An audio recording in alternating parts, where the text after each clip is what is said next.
कुठल्याही पक्षामध्ये संघटनामध्ये बदल हे होत राहतात, बदल हे करावे लागतात.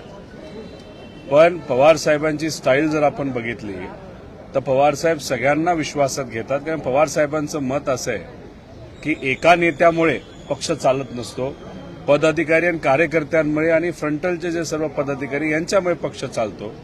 आणि हे जे सर्व लोक आज इथं आलेले ते खऱ्या अर्थाने आपल्या पक्षाची ताकद आहे. त्यामुळे या लोकांना विश्वासात घेऊन पुढे काय करायचं, कसं करायचं, स्थानिक स्वराज्य संस्थेचे जे इलेक्शन आहे ते कसे लढायचे या बाबतीत कुठेतरी चर्चा होईल. त्याच्याचबरोबर आपण जर बघितलं तर आज महाराष्ट्रामध्ये खऱ्या अर्थाने एक ताकदवान विरोधी पक्ष आज दिसत नाही.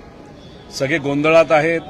कसा विरोध करायचा, लोकांची बाजू कशी मांडायची हे आज कोणालाही त्या ठिकाणी कळत नाही. त्यामुळे इथं असणाऱ्या पदाधिकाऱ्यांचं मत असं आहे की लोकांच्या बाजूने विषय मांडत असताना आदरणीय पवारसाहेब, सुप्रियाताई यांच्या मार्गदर्शनाखाली बदल हा करावा लागेल.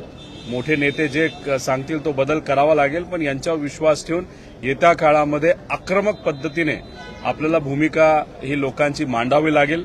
कुठेही या महाराष्ट्रामध्ये चुकीची गोष्ट घडली तर खऱ्या अर्थाने लढण्याची ताकद कोणामध्ये असेल तर या सर्व पदाधिकारी कार्यकर्त्यांमध्ये आहे. फक्त दिशा आणि काही नवीन स्टाईल, ज्या नवीन पद्धती असतात, राजकारण बदलत चाललेलं आहे, विचार तेच ठेवून पद्धती बदलाव्या लागतात. त्या सगळ्या गोष्टीवर चर्चा होऊन पवारसाहेब जो निर्णय घेतील आणि आमचे प्रमुख नेते जो निर्णय घेतील तो आम्ही स्वीकारून आम्ही तिथं काम करत राहू. दादा, पण अनेक वर्षांपासून एकाच पदावरती अनेक लोक आहेत. दिलं गेलं पाहिजे की अनुभव प्रदेश अध्यक्ष पद आपण 2 टर्म राहिलेले आहेत त्या ठिकाणी तरुणाला संधी दिली गेली पाहिजे की अनुभव महत्वाचा आहे? आमच्या सगळ्यांचं मत असं आहे की कुठं ना कुठंतरी आता हे जे सगळे फ्रंटल सेल आहेत त्याच्यामध्ये काहींची जबाबदारी ही बदलली पाहिजे, काहींना प्रमोशन दिलं पाहिजे. म्हणजे बघत असताना राज्य त्यांनी आता बघितलेलं आहे, अनेक राज्य आहेत आणि आपला पक्ष हा रिजनल पक्ष झालेला आहे. त्यामुळे उद्या जाऊन आपल्याला दुसऱ्या राज्यामध्ये सुद्धा काय करता येईल का, आता दिल्लीचं इलेक्शन त्या बाबतीत काय भूमिका घेतली जाईल ते आपल्याला बघावे लागेल. पण याच्यात काही जबाबदाऱ्या मोठ्या नेत्यांवर तिथं देणं अतिशय महत्वाचं आहे. अनुभव हा महत्वाचा आहे. पण आज आमच्या पक्षामध्ये सगळ्यात अनुभवी नेता कोण असेल तर आदरणीय पवार साहेब आहेत, जे आम्हा सगळ्यांना मार्गदर्शन करतील. जयंत पाटील साहेब आहेत, त्यानंतर आव्हाड साहेब आहेत, अनिल देशमुख साहेब आहेत, शशिकांत शिंदे आहेत, त्याच्याचबरोबर इतरही सर्व हे मार्गदर्शन करतीलच. पण याच्यामध्ये माझं एक मत आहे की संघटनेमध्ये गेल्या 10-15 वर्षामध्ये ज्या व्यक्तीने काम केलेलं आहे आणि ह्या सर्व मोठ्या नेत्यांबरोबर केलंय, पवार साहेबांच्या मार्गदर्शनाखाली केलेलं आहे, अशा एका व्यक्तीला जी कुठली जबाबदारी आहे आणि ह्या सगळ्या नेत्यांनी यांना मार्गदर्शन करून अख्ख्या देशामध्ये कुठेतरी लक्ष देण्याची जरूरत आहे. त्यामुळे अनुभव महत्वाचा आहे. पण संघटनेमध्ये ज्यांनी काम केलेलं आहे अशा व्यक्तीला जर कुठली प्रमुख जबाबदारी दिली गेली आणि त्याच्यात या सर्व नेत्यांचा मार्गदर्शन त्या कार्यकर्त्याला, पदाधिकाऱ्यांना, सामान्य कुटुंबातून एखादा असेल तर त्याचं स्वागतच सर्वजण करतील. पण निर्णय शेवटी पवार साहेबांचा आहे. इंडिया आघाडीमध्ये फूट पडताना दिल्लीमध्ये पाहायला मिळतंय. आम आदमी पार्टीला शिवसेना असेल या सगळ्यांना पाठिंबा दिलाय. काँग्रेस एकटी पडली असेल. माझं एकच मत आहे की इंडिया आघाडी घ्या नाही तर महाविकास आघाडी. लढायचं असेल तर एकत्रित लढावं लागेल, एका विचाराने लढावं लागेल. जर आपण बघितलं तर ईव्हीएम बद्दल सगळ्यांना प्रश्नचिन्ह आहे, लोकांना प्रश्नचिन्ह आहे. पण खरं तर पार्लमेंटमध्ये सुद्धा हा मुद्दा काँग्रेसकडनं धरून ठेवायला पाहिजे होता, जो काँग्रेसने तिथं पार्लमेंटमध्ये धरला नाही. आणि अनेक लोकांच्या मनामध्ये शंका आहे, काँग्रेसमध्ये सुद्धा आहे. त्यामुळे महाविकास आघाडी ते इंडिया ब्लॉक एका विचाराने लढण्याची जरूरत आहे. सगळ्यांना असं वाटत असेल आम्हीच मोठा पक्ष आणि आम्हीच सगळं सर्वस्व, तर मग कुठलीही आघाडी तिथं चालू शकत नाही. त्यामुळे मला असं वाटतं की काँग्रेसच्या नेत्यांनी सुद्धा, शिवसेनेच्या उद्धव ठाकरे साहेबांच्या नेत्यांनी सुद्धा आणि आमच्या पक्षाच्या नेत्यांनी सुद्धा एकत्रित बसून काय दिशा ही आधी ठरवावी लागेल आणि त्या पद्धतीने काम करावं लागेल. उगाचच आम्ही एक आहोत पण वेगळ्या पद्धतीने आतली भूमिका आपण घेत असू तर ते योग्य ठरणार नाही. त्यामुळे कुठेतरी क्लॅरिटी असण्याची जरूरत आहे.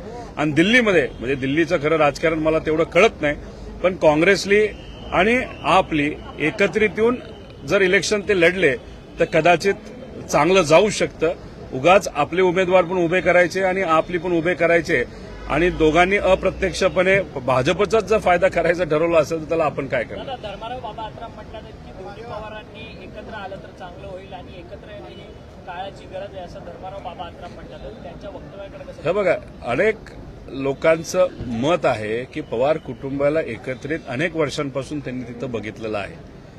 आणि जर आज आपण बघितलं तर भाजपची स्टाईल बघा की हळूहळू कुठल्याही मित्रपक्षाला ते संपवतात. अशा त्या पक्षामध्ये असणाऱ्या सुद्धा अनेक कार्यकर्ते, पदाधिकारी, नेत्यांना आता वाटायला लागलेलं आहे की पक्ष एकत्रित असेल ना तर पवारसाहेब आणि दादा एकत्रित असेल तर त्याचा फायदा त्या पक्षाला सुद्धा होणार आहे. आणि इथं असणाऱ्या कार्यकर्त्यांना सुद्धा, काही कार्यकर्त्यांना वाटतं की एकत्र राहिलं तर फायदा होऊ शकतो. पण शेवटी हा निर्णय माझ्या लेवलला नाही तर लोकांच्या लेवलला नाही. आम्ही संघर्षाची भूमिका तिथं घेतलेली आहे. पण शेवटी पक्ष हा कोणाच्या विचाराने चालतो तर पवार साहेबांच्या विचाराने. आम्ही पवार साहेबांकडे बघतोय आणि तो पक्ष दादा चालवतात. त्यामुळे शेवटी निर्णय हे दोन मोठ्या नेत्यांना तिथं घ्यायचा आहे. दादा तो क्षण जवळ येतो का? कारण की पत्रिका वाटताय 16 तारखेच्या कृषी प्रदर्शनाची. ऍग्रीकल्चर प्रदर्शनाला पवार साहेब आणि अजित पवार दोन्ही ऍग्रीकल्चर डेव्हलपमेंट ट्रस्ट बारामतीमध्ये जे काम करतं ते अराजकीय ट्रस्ट आहे.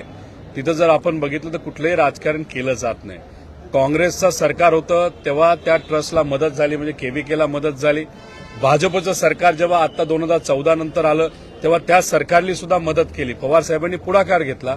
पवार साहेबांनी ट्रस्टच्या प्रमुखांना, म्हणजे माझ्या वडिलांना, तिथं राजेंद्र पवारांना, भाजपच्या नेत्यांना सुद्धा ओळख करून दिली की हे अराजकीय आहे तर मदत करा. भाजपच्या नेत्यांनी सुद्धा मदत केली. मोदी साहेबांनी सुद्धा मदत केली. राज्याच्या नेत्यांनी सुद्धा केली.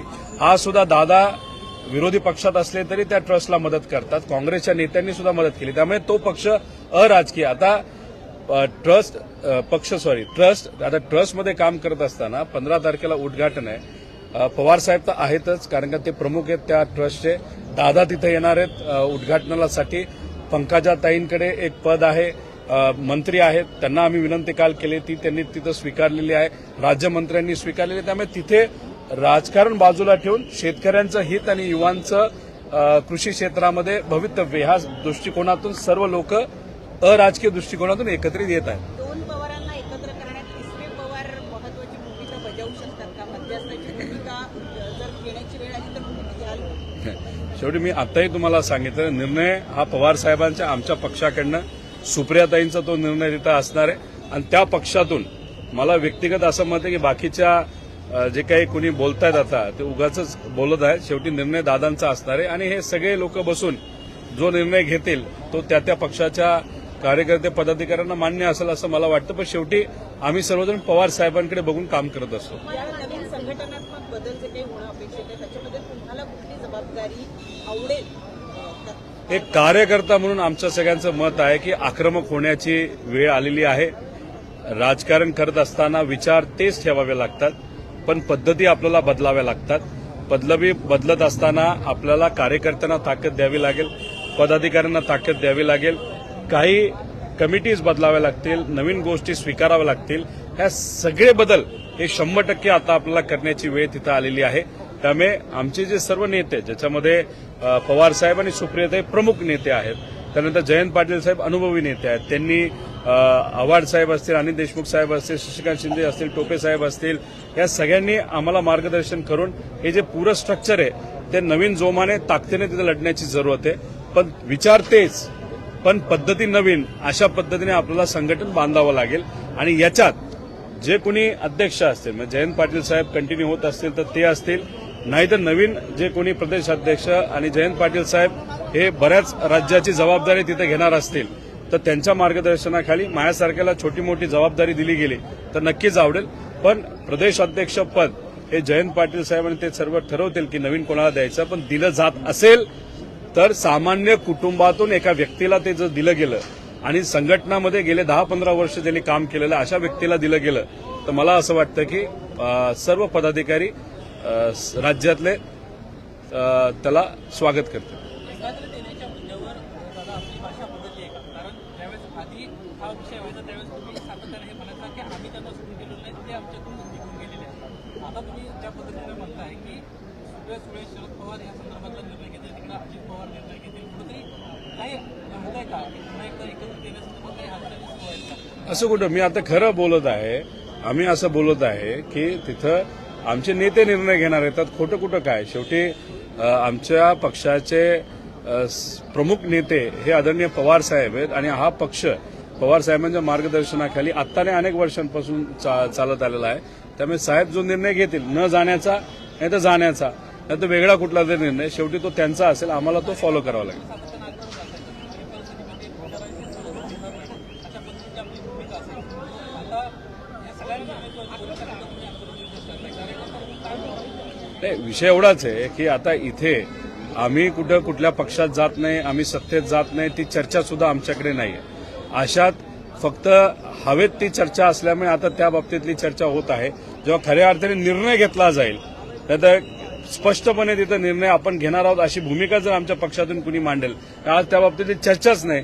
त्यामुळे ती भूमिका घेतल्यानंतर त्यावेळेस आमची भूमिका काय असेल आम्ही 100% तिथं व्यक्त होऊ.